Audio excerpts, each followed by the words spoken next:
Hello, everyone, and thank you for tuning into the North Main Minute. I'm Joshua Doby. You may have heard, although it was at the end of the year and it was in regards to a couple of things that all happened at the same time, but you may have heard that there was finally the next round of COVID-19 related financial relief coming through Congress. And again, it was right at the end of the year. It was coupled with the spending bill. May have been hard to know that, but we surely want you to be aware.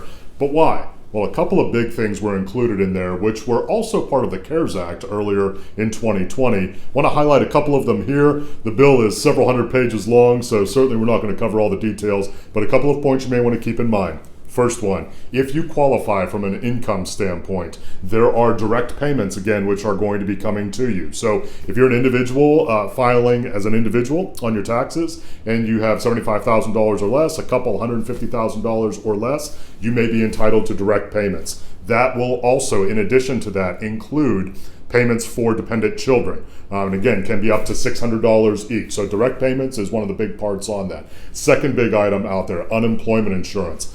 I hope you haven't been one who has been touched by that, but very likely some of you have been. And you remember at the early part of 2020 where we had the $600 additional unemployment insurance that lasted for a notable amount of time. Not $600 this time around, $300 per week this time around. Again, if you qualify in the normal ways for your normal unemployment insurance benefits. One key fact to keep in mind there, as of right now, that additional $300 per month stops in mid-March. So make sure from a planning standpoint you keep that in mind. Third big item, if you're charitably inclined, a lot of the opportunities that we had as a result of the CARES Act in 2020 in terms of expansion of deductibility have been carried over into 2021. So if you are very charitably inclined, not going to get into the details, you may have some significant opportunities to offset a notable portion of your adjusted gross income if, again, you're inclined to give away charitably.